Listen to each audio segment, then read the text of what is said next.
Today's guest founded a telecommunications company. You know, a business that competes with the likes of Telstra, Optus, Vodafone, bloody big organisations with marketing budgets equal to the GDP of small countries. And guess what? 5 years on, and he's absolutely nailing it. It's a Let's Take on the Big Boys episode 517 of the 11-year-old award-winning Small Business Big Marketing podcast. Well, I said, welcome to a small business marketing show where successful small business owners share their souls to take your marketing straight to the lead. Now, here's your host, Mr. Tim Reid. And welcome back to your weekly dose of marketing courage. I'm your host, Timbo Reid. You, infinitely more importantly, are a motivated business owner, and hopefully you're ready to crank out some great marketing to build that beautiful business of yours into the empire it absolutely deserves to be. Big episode today. Telco founder Mark Fazio shares how he and his identical twin brother have created a customer happiness business that just so happens to sell telecommunications. This week's motivated listener is, in her own words, leaps and bounds ahead of where she was a few weeks ago, thanks to one simple idea she picked up on a recent episode. And I let you in on next week's guest, whose 30-location restaurant business is absolutely booming during COVID-19. As per usual, team, there is marketing GOLD dripping from the ceiling over here at Small Business Big Marketing's HQ. So let's get stuck right in. Now, as you've probably picked up by now, I am in awe of business owners. No matter what your business, I think you guys are amazing how you put everything on the line to create a business and life you love. I'm even more in awe of business owners that launch into highly competitive categories where the competition is spending hundreds of millions of dollars annually to attract and retain customers. Well, Mark Fazio is one of those guys. He and his identical twin brother David launched Mate Telecommunications in 2015 from the backyard of their auntie's home in Western Sydney. 5 years on, they've got a staff of 66. They've got over 35,000 clients, a swag of industry awards, and revenue in excess of $40 million. It's such a good story. Yes, this is a story of David and Goliath, but what's especially interesting is this is a story of a business laser-focused on creating customer happiness, which just happens to sell mobile and internet data plans. I started off by asking Mark if starting a telco is infinitely more complicated than starting, say, a trade or consulting business. Oh, absolutely. And starting a telco to me is a ludicrous idea, right? It's we thought, what the hell are we doing? Why are we doing it? And, we're crazy for doing it. But I guess in our history, if I look at our CEO, which is my identical twin brother, David, and myself in my history in my work, we had the experience to do it. And we thought, what the hell? But did you want me to talk about how we started and the reasons why? I have got so many questions for you, Mark, because I do. I mean, it's not every day you get to speak to someone who started a telco. It's an industry which is monopolised. I mean, there's some pretty big players in there. So, mate, go for gold. Absolutely, and you make a very valid point, right? What a competitive market, and like when we started, we thought, what the hell are we doing this for, right? But the whole idea started back in 2015, give or take, and my identical twin brother David, and yes, there is two of us, and yes, we're both bald, and yes, we both have beards, right? Yeah. Literally exactly the same. That's identical. But he is the photocopy. I'm the original. I came out first, 1 minute and 30 seconds. So he is the photocopy.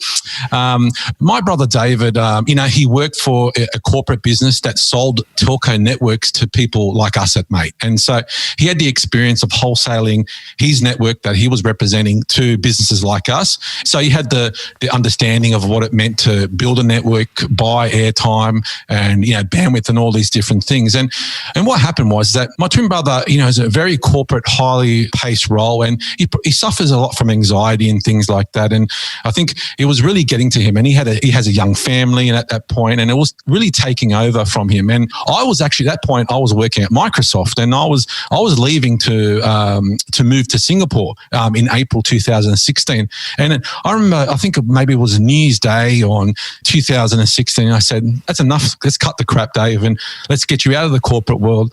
Let's get you into your own business, because I know you're good at what you do." I said, "Let's start a business. Let's aim to get about 1,000 customers, and that'll give you a wage. That'll maybe make us some money, and then everybody will be happier." And I moved to, I came up with a. And was the idea of like start a telco business, or just start a business that you could both work together? Well, no, it was start a business, and then we said, let's start a business. And then we said, okay, telco is our skill. Let's give it a crack, right?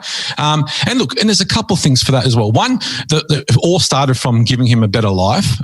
But the second thing is that the NBN was just starting to be sold to consumers at that point, right? I think it was about, if I'm not mistaken, about 50% rolled out, and consumers were starting to learn more about the NBN. And what was happening is that the big guys like TPG, Telstra and Optus, they were still focused on the old technology around ADSL because they were making 70 points of margin, right? And the NBN wasn't going to make that much margin for businesses. And so everybody was waiting for the last minute to do the switch with their customers, right? And we said, David goes, well, let's go to market. We can do it with no contracts, and we can do it unlimited data. And I know there's no Guinness Book of Records out there, but I mean, I'm going to say 99% sure that we were the first business to come out with unlimited NBN and no contracts. And so we went to the market. We started a business. We came up with a name. I moved to Singapore. David got his laptop and on top of a filing cabinet in my auntie's backyard and started a business, right? And I've got to ask, as a fellow anxiety sufferer, how's David's anxiety at this point in time when he's left? It's worse sometimes, right? He's left a big, comfy job, clearly one that put him under pressure, but also he's now running his own show. But that's incredible. So top of a filing cabinet, auntie's backyard, mate, telco starts. Exactly, and that's literally how it started. What do you actually need to start a telco? Like, do you go to one of the big providers like a Telstra or an Optus that has a pre-existing network, and do you buy, and excuse my naivety here, but do you buy data, time, space, I don't even know what, but do you buy it off them wholesale, and then you create a brand and market it? And if that's the case, you're nodding your head, so I'm assuming that is the case. Well, I mean, high level, absolutely. That's exactly what it is, right? Yeah. You find a wholesale partner, negotiate a rate, but you take some bets, right? Because the more you buy, obviously the better rates you get, and then especially with NBN, you got to buy, and these are all terms I've just learnt by working at Mate. You got to buy capacity, you got to buy things around IP transit, backhaul, all these different things. And that's all due to the amount of customers you've got. So you need to sort of have an idea and sort of put equations in place to work out, how many customers I think I could get, where do I need to go? And then you need to connect with your CRM or your billing systems and things like that. Those systems need to connect with those wholesale providers, because those wholesale providers... So many questions. This is ridiculous. A lot of geeky stuff there. Clearly, between you and twin brother Dave, you've got that sorted out. But it sounds to me like there's a lot of moving pieces, a lot of technical stuff that you've got to get right, because I reckon you've got one shot at this. If Mate, first customer Mate signs up and goes, that was a complete laugh, I'm going back to the big fellas, you're stuffed. How many months did you require before you could go hit the green button, go to market, and where did that money come from? Did you have some savings or whatever? How'd that all happen? Yeah. So one thing we're very proud of is that all the money that we've put into this business is in the back of our own pocket. Yeah, sure, we remortgaged our houses and things like that, but it's all come from our own back pocket, no investment, which I think is something that we're very proud of. Right now, some people might think it's pretty crazy, right? Because how much are we talking? Do you mind if I ask? To get a telco day one launch? Oh, you're looking at $1 million, right? And not that we spent all $1 million at one point, right from the start, and you build and you gradually go, right? But you need to have sort of that buffer in your back pocket to build things, because you need to invest in things hoping people come, right, as well. And the thing is, if you think about it, when we started, there was no marketing plan. It was all about build a network and try and tell people, right, about us in the most cost-effective and cheap ways. Get your basic setup, get your social media set up, get people to share it. Print some brochures and walk around and get some exercise and put them in people's letterboxes and things like that. And that's what it was all about, right? And because the bulk of the dollar goes in investing in your network and in the infrastructure to be able to deliver connectivity to your customers, right? But chicken or egg, big time, because it's all very well to invest in a network and have an awesome network and an awesome value proposition and offer. But if you've got no customers, and mind you, your competition, they're spending big dollars above the line, below the line, on the line, everywhere. Absolutely. And you've spent all this dough to get it right. And then you've just got to go out and establish, I think the big one here, there's two parts to this. You've got to establish trust so people sign on to you. I imagine in your favour, there's probably a lot of people out there with their noses out of joint because they've had a bad experience with one of the telcos. So they're ready for something like Mate to come along. But just explain that. How did you get those first few customers?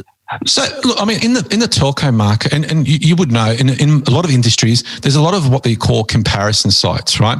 And the comparison site, if you're starting a brand new telco, the comparison site is like a foolproof plan to try and get traction or acquire customers, right? Because we started in a very cost-conscious minded strategy, whereas go to comparison sites because the comparison sites spend money on driving traffic, right? They spend money on SEO and marketing and getting traffic to their site. And then our job was just to make sure that we had a compelling offer and then consumers would choose us, right? And so in the beginning, it was all about the cost-conscious customer in a market where the telco providers or our competitors weren't really pushing NBN, right? And so we were very unique in the space. One of, like people I can count on one hand that were pushing an NBN offer in this market, and we were doing it as the most cost-effective price. And that is honestly where we drove the first lot of our customers up until midway through 2018, right?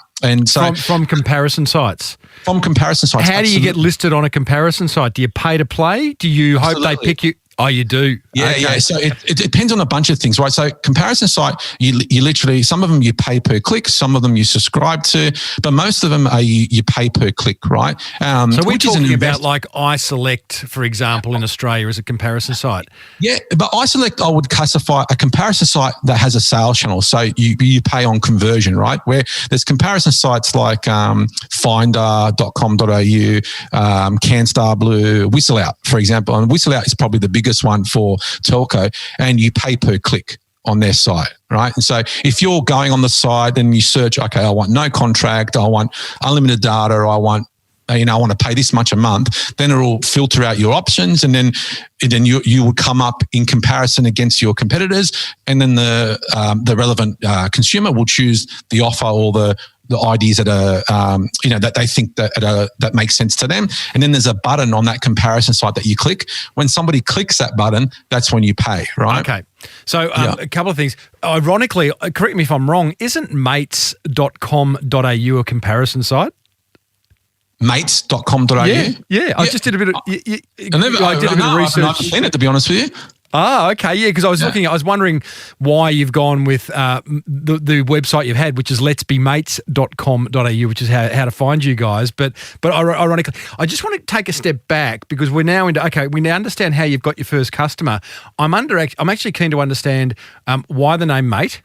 And what your big point of difference was going into this, because you couldn't just go, okay, we've got all the technology in place, open the door. Why, it was why. So why the name Mate? So Mate, and if I look back to when we chose the name Mate in, I think it was February 2016, my job was obviously sales and marketing. David's job was operations. And my view is I did a lot of research in the market there. I've been, I worked at a startup in the telco space. I worked for people like BlackBerry, etc. And one thing, if you look at all the research back then, particularly, Telco was considered faceless, right? No one trusted what they got given. It always meant that it was a necessary evil. People felt like they got locked into something that they didn't understand what they got locked into, and people just bought something based on because they needed it versus understanding what it was. And there was a lot of things I did to understand that. I put in a lot of favors for a lot of media agencies and research agencies to have a conversation. And my view is, how do I gain that trust from day one? And I think you need to do that from a brand perspective, right? And look at Aussies, right? What is the one thing that we trust the most? And in some families, more than family, right, is our mates, right? And I said, well, shit, man, let's just call it mates. And then going back to your point on the website, I looked at mate.com.au and some bloody bloke wanted to need $200,000 for it. I said, because I noticed it's still available. It's just parked. It's parked and somebody's asking a lot of money for it, right? 200 grand, come on, mate. I think it's come down half that. But my view is, you know what? I'm a big market. When it comes to marketing, my view is that something always needs to have a call to action to create a behavior. And to me, let's be mates is a better feeling. Come on, let's be mates. And okay. that's and okay. that's why. So let me challenge you on it. Clearly, it's working for you. I guess it is. Yeah. There's a wonderful saying. I like it anyway. It's don't tell me you're funny.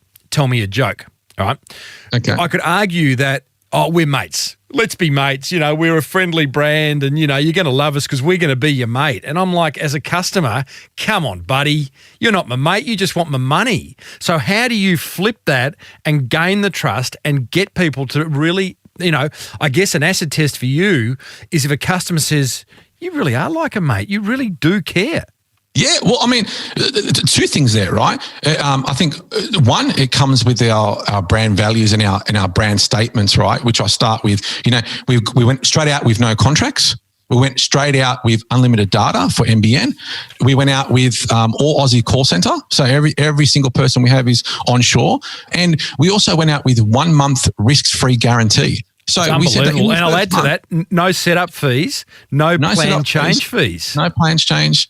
And so what's the risk, right? And so our view is that those are the claims that we make because we back ourselves, right? And if you're not happy, well, then you don't have to stick with us. And we give you every single reason, an opportunity to not stick with us if you're not happy within those first 30 days, right? And so you have all the freedom that you need to trust us. Does that make sense? Totally. Yeah. And man, what confidence? Yeah, absolutely. And that's, I give a lot of credit to my twin brother, David, on that. And not that I usually give him that much credit. But he understands that world, right? He understands the network connectivity, how to build networks, all those different things. And he understands what he can and can't do. And so he's put his heart and soul on the line to deliver that. And then I think we've backed that up with what we do. And then the second part of that is that we have a saying in our business, and obviously the customer is always right, but we call ourselves a customer happiness business that happens to sell telco. Right. And that's the biggest thing for us because, people say, are you a customer service organization? Are you a telco organization? Telco is just what we sell. Customer happiness is what we try to deliver. And the reason why I do that and we say that and we created that as our brand because, we connect into the NBN and we connect in for mobiles, we connect into the Telstra network. And there's always a certain percentage where that's out of our control. Right. Especially when a customer orders a service and then we go and connect them and there's something may happen. The NBN has 7 different types of technologies. Houses are connected in some weird and wonderful ways that we need to go and work out. But there's a certain element that we've got no control over and we rely on somebody else, right? But one thing we can take control of is the happiness of that customer. And that might mean that they might have a challenging situation to get connected, but we can empower them through the communication that we send to keep them across what's happening. We can communicate with them to make them feel comfortable and happy that we're sorting their situation out. And we know what, we can make them laugh and make them feel comfortable with everything that's going on. And if you look at the staff we have in our business, we have another motto in our business is that we hire based on motivation and ambition and attitude, and then we feel like the rest can be taught, right? And if you ring up our team, we've got some crazy characters there, right? We've got Frankie is one of our characters. He used to be a cement renderer. Then he turned into a hairdresser, and now he leads our provisioning team. And he gives everybody haircuts in the office, and not me, obviously, because I've got no hair. But then we've got another guy, Racco, and who that's his nickname. His name's Mark as well, and he was a form worker and hurt his back, and he had a challenging couple of years trying to work out, well, I can't go back to work. And we gave him an opportunity, but he had every ambition and attitude to make a difference. And now he leads our technical team. And you may see this is big, muscly guy walking around with, tats on his arms, and you wouldn't think that he leads our technical team. Love it. Honestly, blood, sweat and tears that guy delivers. And don't get me wrong. Mark, I love how excited you are about your business. I want to talk people and culture down the track, but I'm interested on something you touched on earlier. Yep. The only thing that you control, you said, is your customer happiness. Absolutely. Yep. And more businesses should probably take a leaf out of that book, full stop. You are at the whim of, is it who are you buying your data through? Is it Telstra or... Yeah, so it depends. In NBN, we go through, part of our network goes through a wholesaler called Vocus. Okay. Right? So which is one of the big four. Whoever it is, they can hold you hostage at any point in time, right? You just got to hope that they don't, and that, because at the end of the day, if something goes wrong, you don't own any hardware, you don't own any of the software, you are just a purchaser. How do you manage that? Yeah. Look, that's true to a certain extent. There's a lot we can do, don't get me wrong, but there's the processes and systems that these companies have is where we hold hostage, right? Where we hold hostage, if that makes sense. And so if something goes down on their side, we need to wait for that to come back up and those different things. And to your point, to your question about how we manage that, it's honestly, it's around communication and expectations, right? And a customer is happy if they feel empowered, if they understand what is going on, and if you're transparent with them as well, right? And I think if you look at our brand, our social, our communication, we're very transparent around how we communicate with the customer, because there's a lot of variables when it comes to connectivity, right? And I think that's how we get around it: transparency and communication in abundance that empowers the customer.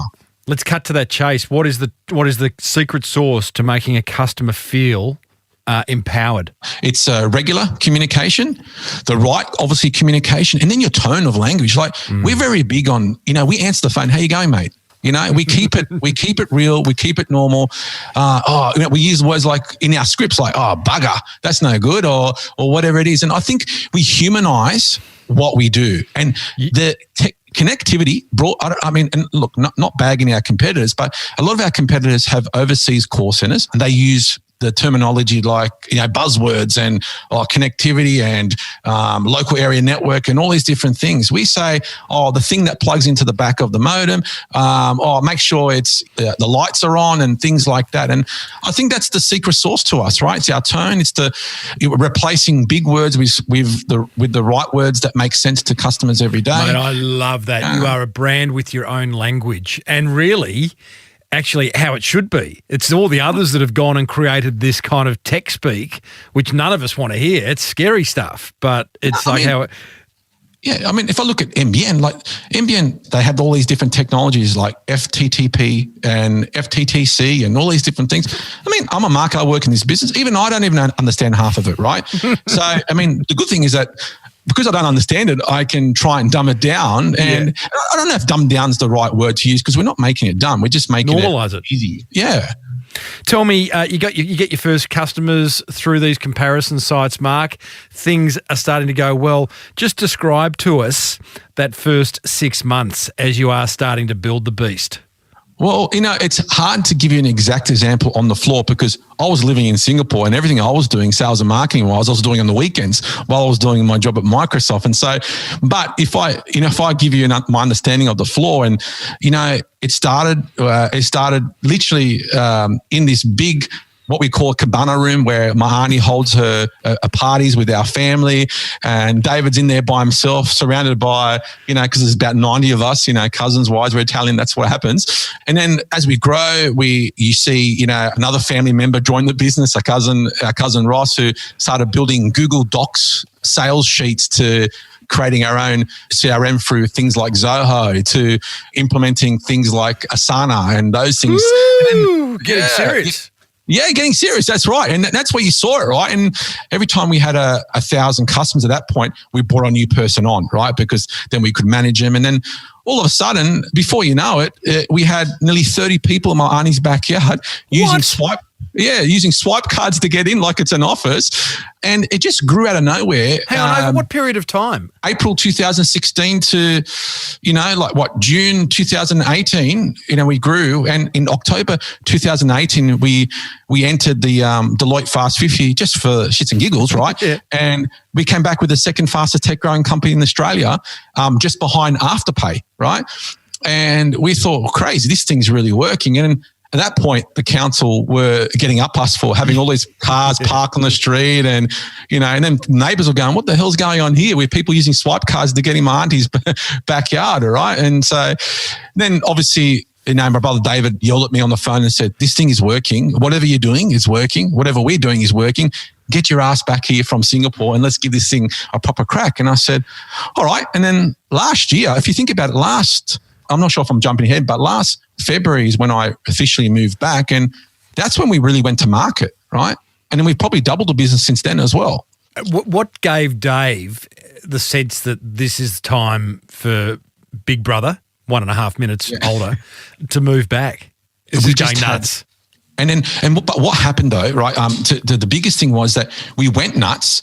And then we plateaued out. And the reason for that, halfway through 2018, the NBN became a thing for multiple service providers, right? And so you saw Telstra, Optus, Vodafone start to focus heavily on it. There was a date given to the end of the ADSL network, which was supposed to be June this year, which is still hasn't happened yet. And then that we saw another 80 new providers in the market, right? Everybody, trying to take a certain percentage of the market. So 80. We needed 80 new providers, right? As small as you name it. Every day I see, a new one or I hear of a new one. And so the competition. Are they just on that? That's fascinating. Are they the smart ones trying to niche and say, hey, listen, we're your telco for, I don't know, professional women 30 to 50, or are they all just trying to grab anyone they can? Some of them, I really like that they've tried to be niche. There's one called Lawntel, which is based in Launceston, they focus on the higher end fiber optic network and to consumers, and they only tackle a certain percentage of the market, and they bill by day. Right. And so they've changed their billing. So you get billed by day and it's calculated by day instead of month. And that's different. I don't know how the brain. I don't want to bill every day. Yeah, well, I don't think you get a bill every day, but I think they're calculated every day. Right. Okay. So anyway, that's interesting. I'm not saying that works. And then there's Pentanet that focuses heavily just on the WA and Perth market. Okay. So then some of the smart ones are niching. Correct. And that's smart. They have to do that, right? So you plateau out because the landscape changes. What do you do to then get things going again? Literally, that's a very valid point. And that's the reason why I came back. He's saying that we built a bit of a base, right? So first of all, we had a base to communicate to and help leverage them to help sell our product, right? Through telling their friends and things like that. But we had a solid network and we had good infrastructure because now we've got capacity on our network and we've got the right foundations, if that makes sense from a network perspective. All we needed was the foundations from a brand and sales and marketing perspective. And so what we did in 2019 is take a step back. We took a step back. We ripped off all those Band-Aid solutions that we put in place in that time and built a proper brand and market and sales strategy. And what I mean by that is we always had brand values, but we never documented them properly. We created a mission statement for our business. We did research around what our competitors are doing, where the market's going, what the predictions are for, NBN connections and households over the next couple of years. And, what do we need to do to stay competitive and all these different things. But the biggest thing we did was we built a brand identity, right? And so we created a brand identity, what we wanted to represent, and then we built an always-on marketing plan to get us out there. And then, yeah, fair enough, those probably, if you look at February till June or July, we probably very much plateaued, right? But the foundations that we built and the process that we put in place and the people that we hired and the office that we ended up having gave us a foundation to accelerate. And now we see it just soaring at the moment. I mean, and obviously COVID has supported that as well, being an essential service. But we've got solid foundations from a branding and a market placement perspective. And in my opinion, the sky's the limit. And I mean, we can talk about the future in a second, but from a telco perspective, that's in high level, that's what we did. Well, let's talk about the importance of marketing. I'm guessing, marketing is fundamental to Mate's success. Yeah, yes, absolutely. Tick, creating a brand. What marketing has worked the best for you in attracting new customers, Mark? Yeah. Well, so first of all, I think we've taken a stance away from trying to use the word marketing. It's the customer acquisition team that we call ourselves in Mate. And the reason for that is because, and I've worked in a lot of businesses where you have, that's the sales team, that's the marketing team. Mate, everybody's a salesperson, right? And marketing, it ultimately drives sales. And I think that's one thing that we've tried to deliver in our business, that it's a customer acquisition department that incorporates sales and marketing. Right. Yep. But I mean, I guess some of the things that we've done is that, first of all, we talk about our brand identity, apart from, values and tone and statements and messages and target market, we also built a face, right? And so we wanted to be known for two things with our brand. We wanted to be known for saving Aussies against bad service and bad internet. And we wanted to be known for kicking goals for Aussies. And so what we did, we hired Matt Ryan, or we got Matt Ryan, who's the Australian goalkeeper at the moment for the Socceroos, and also plays in the English Premier League. And he's literally a goalkeeper, and he literally saves Aussies on a daily basis with his hands, right?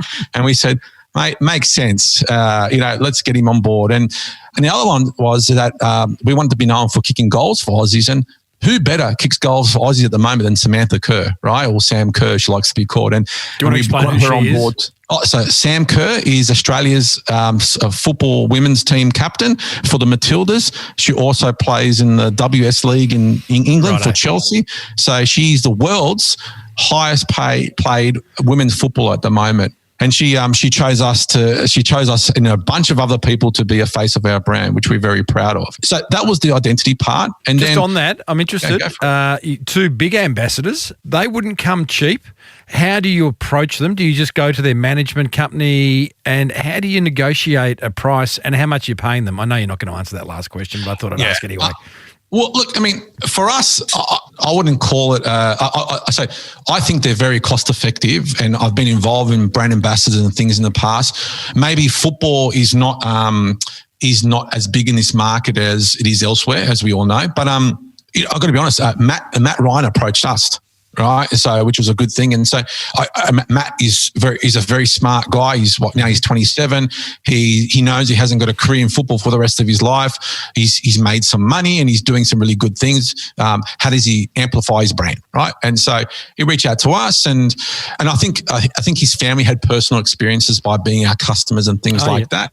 And so that's how that happened. And then he came here in the off season, and he met us and ate my auntie's meatballs downstairs in the office. And that's another story. But rest is history. Yeah, it's history. And then Sam, my view is that, mate can be very blokey as well, right? And I've always had the view that everybody should be mates. And how do we distinguish that? How do we let females especially know that anybody's a mate, and we're not just a male orientated business? And that's where Sam came in, and we chose Sam through voting in our business. So we got all the guys and the girls in our business to decide, okay, we want to be known for kicking goals for Aussies. Who do you think does that best? And then Sam Kerr came up on everybody's mouths. And so it wasn't hard, to be honest with you. You reach out to the relevant agent, have a conversation. I remember Sam was in Chicago that time, so we did a bit of a video call about 2:00 in the morning, our time. She asked me a bunch of questions. I told her a bit about us, and she goes, "Would I sign?" Which was great. Wow. So how much? I'm not going to tell you how much. Damn. Well, okay. It's not as much as you would think. Yeah, I often hear that. It's not going to be cheap. How do you measure, how do you quantify the success of brand ambassadors of that status?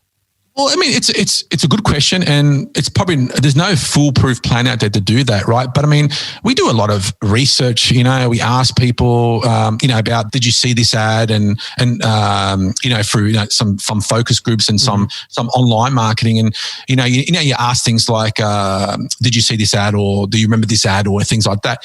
Everybody remembers, oh, mate, that's the people I speak to. Oh, mate, you're the guys that have that work with Sam and Matt, right? And so, even though there's no, let me take a step back. Like, if you look at digital ads and social ads, if you look at that as a measure, you can, where you use different creative, you measure different creative and see, what higher clicks you get or whatever it is. And I mean, by clearly in all our data that the creative that we have Matt and Sam on them get higher clicks than the creative that we don't. Yeah, right. Because we have the external brand, which is Matt and Sam. But once you become a customer of Mate, we have all these characters that represent all different things in our business. And that's how we can communicate to you. But you can and we've tested and trialed both, right? And you see, we go, when Matt and Sam are on there, I guess it resonates with people. Even if they don't know who they are, it's a person, it's a face, it makes sense, and the people click through. And that's one thing that we can do it by. And then we did a lot of stuff through some media through beIN Sports, which is that football channel on Foxtel. And obviously that represents the brand ambassadors quite well. And if you look at the sales we've gone from there, people ring up and online put notes in saying, oh, I bought it because I want to support Australian football. I want to support Sam or Matt. And so we know it does a lot. Having a face does more than not having a face. Absolutely. Now, you are very big at Mate on customer service. It comes through very clearly in just reading your website, the way you're talking. You are in the business of customer happiness. What's your sort of secret sauce around that? Because again, I don't think enough businesses kind of focus on that. I think Tony Shea from Zappos is the kind of doyen of all that. Yeah. He wrote the book on what was it called? Something happiness. But what's that philosophy, and how do you make sure that everyone within your business adheres to it? So the philosophy, first of all, is we don't have any fandangle, big course and customer service course, etc. Sure, we have the Mate, what we call the Mate Bible, and the Mate Bible, it has every single process, for every single thing that you need to do if you need to look it up. But our simple philosophy is we call it the head, the heart, and the hands, right? And our view is that if we can get into a customer's head on the phone by giving them information that empowers them to be comfortable with choosing Mate as their provider, then we'll get into their hearts, which drives loyalty and long-term customers. And if we get into their heads and get into their hearts, then they'll do something with their hands, which is buy our products. And that's literally our philosophy when it comes to customer service. And so when we do call reviews or we talk to the team, there's frustration or there's something going on, we said, okay, go back to your core. Have you got into their heads? And have you enabled that information to get into their hearts? And are they doing something with their hands, which is buying our product? And my opinion is that obviously we've got the information they need to service different situations, but in telco space, and especially what we do, it's impossible to understand, to have the same scenario multiple times, right? And so I think the head, heart, hands philosophy makes sure that everybody is focused on delivering the right service in any situation. Brilliant. You've put some work in. Like, you guys, you come from Microsoft and, you come from some big places, and it's clear that you've kind of brought a lot of those learnings that you can learn from the big guys in and are really kind of tweaking it so that, I don't know what the word is, but you said dumbing down earlier, but you're just normalizing, these marketing fundamentals. Humanizing, right? It's making sure that everyday person is considered with not an everyday sort of scenario. Yeah. Another part of Mate marketing is you're podcasting now. Why did you start a podcast? Leading question. And you enjoy it? Well, first of all, I'll start with, I love doing podcasts. I think it enables us and the people that do it in my customer acquisition team, enables us to express ourselves to a bigger audience. But why we started it is because there's some media outlets that asked our PR agency saying, hey, these guys have got a great story. I reckon they should do a podcast. And I said, all right, well, let's do a podcast. And our sales and marketing director, Dom, in 24 hours, he had a podcast studio set up, and I don't know, the rest is history, right? But then what we did, we built a structure around what we want to achieve, and we call it Let's Be Mates, and the whole purpose is talking to our mates, businesses and people that helped us to get to where we are today or have been along our journey of some point. And if you look at the people we've had on, we've had, La Liga, which is the Spanish football league. We've had UFC. We've had a lot of sports personalities. We had a lot of technical. Yesterday, we interviewed Asana as well because, Asana. So why would I listen as a punter? Why would I listen? You would listen because you've got a bunch of everyday people with a unique story that, in our view, became successful by just doing the everyday better. And if you're looking to get into business or you've got an entrepreneurial flair and you want to do something, learn from our mistakes and start properly, because I think we've got a lot of knowledge and history to share. And I think hopefully that inspires you to go out there and create your dream in a bigger way, because that's what we did. You are a family-run business. Let's talk people and culture. You've got your mum, or who's coming in and cooking lunch every day for how many people? When we started in my auntie's backyard, it was my auntie who used to bring out the spaghetti and meatballs and you name it every day to my brother because he was sitting there. And then that just gradually grew to be a thing, right? And so when we moved to we've got an office in the city, an office out Western Sydney as well. But when we moved to our big office in Western Sydney, we took the auntie with us because that was something that was core to our business family, right? And look, we've got about 66 people. And if I know 9 of them are my cousins, first cousins, right? My little brother is our project manager. My twin brother is obviously CEO, and my nephew took a gap year from finishing year 12, and he works here in the customer support team. And so, and my auntie, well, not at the moment because of COVID, but when you upstairs is where the magic and the craziness happens. If you go downstairs, we've got a gym and a chill out room, and my auntie comes and kisses everybody on the face twice and kicks their feet off the table and says, what are you wearing today? And all those different things, and it just becomes like a family environment downstairs, and it takes all the worries away of what happened. It sounds amazing, Mark. Do you worry? Italians are fiery people by nature. When you have to have the hard conversations, maybe you need to fire someone. Maybe you need to tell someone to just pull their socks up because it's just not good enough. How do you do that without causing rifts in the family? I mean, I don't know how to be honest with you, I don't know how you do that and it hasn't happened today, right?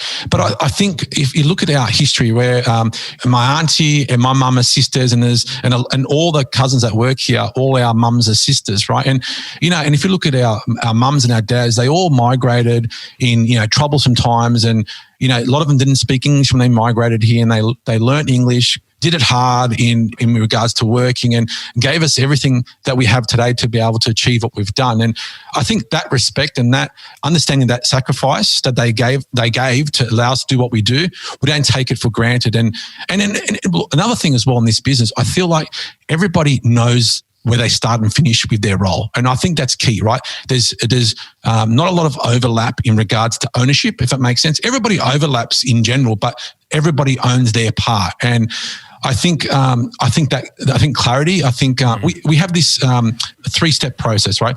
We have a process that says planning, process, communication. Everything you do is based on planning, based on process, and based on communication. If you do those 3 things in every single scenario, you can't go wrong because everybody understands what the plan is, everybody understands how to get there through the process, and everybody understands what's going on through the communication. And I think that's enabled us to do that. Now, the only people that fight is my brother and I, and only because we're saying the same thing but in a different way. Right. And but it's love. It's a love fight, right? But that's awesome. Tell me, one of the things the big telcos do in order to keep their prices down, I guess, is outsource as much as they can, and not outsource within Australia, but outsource overseas. I mean, we all know that whenever we call any of the big brands, whether it be a telco or a bank or an insurance company, you're generally going to end up in the Philippines or South Africa or somewhere like that. You outsource nothing. Everything is kept within Australia. I mean, do you just therefore accept a lower margin, or how do you do that? simply how we do it, right? You're exactly right. We accept a lower margin, we make less, but I mean, we keep more, right? It's, my view is that those bigger telcos, there's so many different departments, and so many different people that look at their data and their results in so many different ways that I call it's a churn and burn scenario, right? My view is that if we're going to get a customer in, we keep them, right? It's win and keep it, and they've got a churn and burn scenario. And I mean, absolutely. I mean, we're sure we could outsource it and save a hell of a lot of money, but the flip side of that is we'll probably lose a lot of people, right? And then look, my thing is, if I talk quickly about outsourcing and call centers, my view is that outsourcing is not a problem, and it solves a solution overseas. But the problem is not outsourcing, in my opinion. The problem is education of those people in those outsourced environments, right?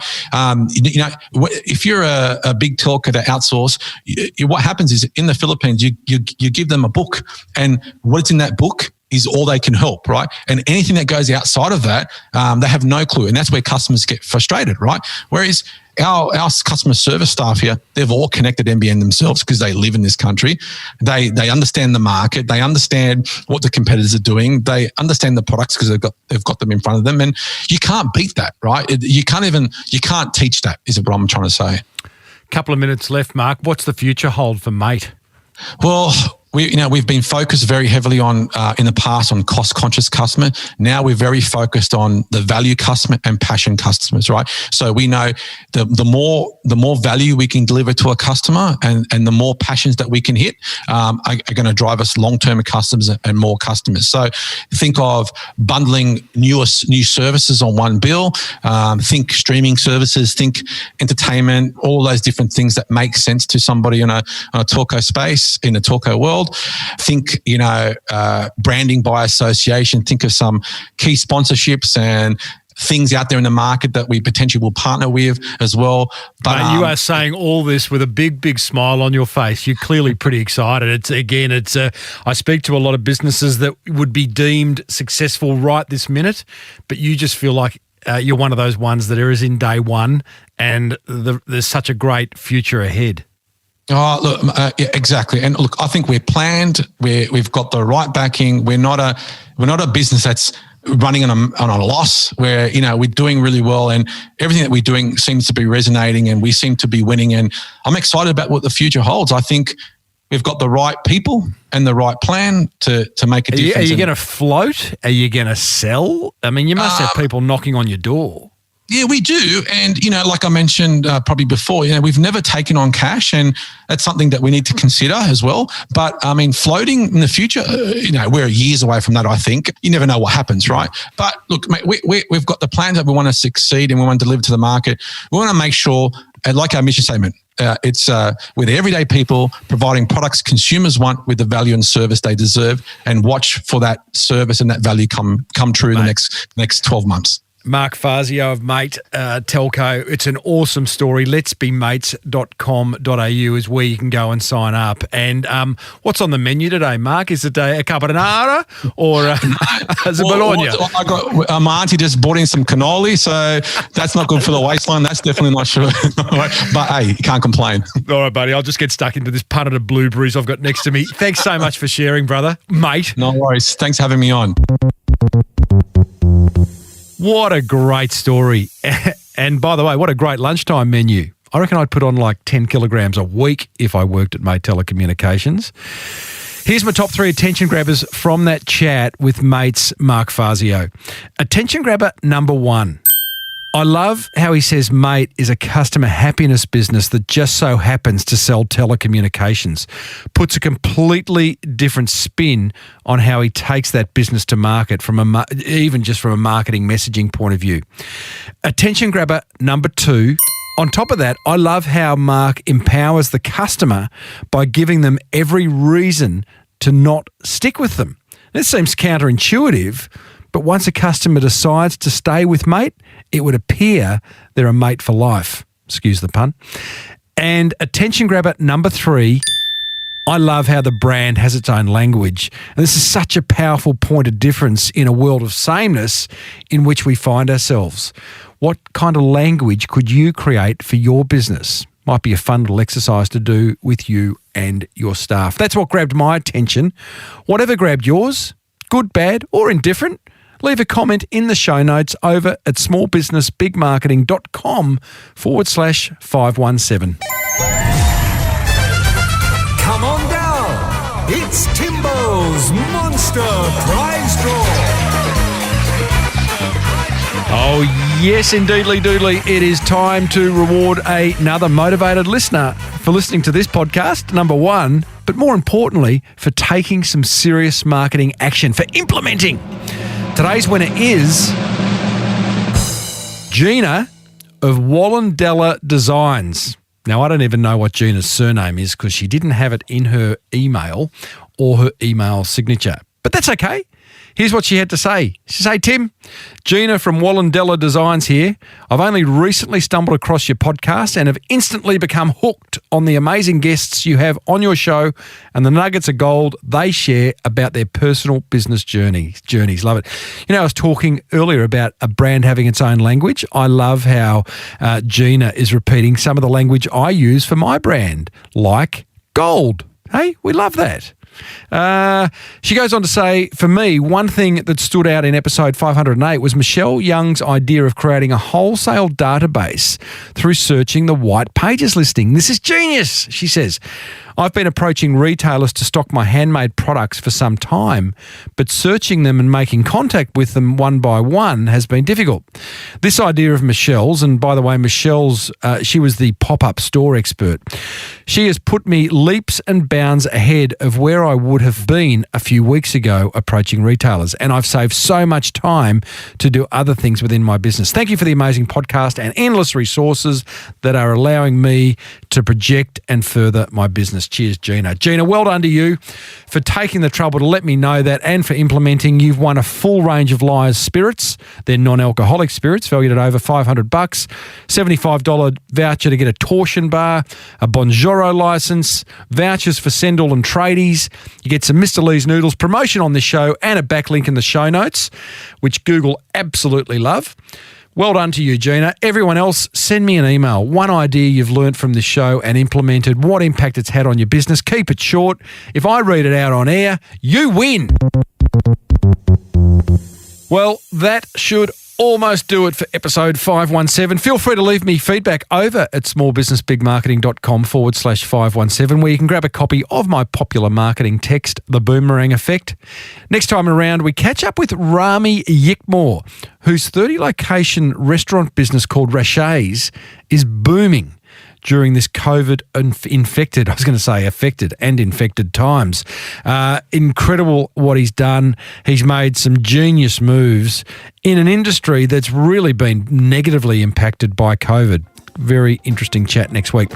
If you're getting value from listening, then please let other business owners know about the Small Business Big Marketing podcast, which was presented by me, Tim Reid.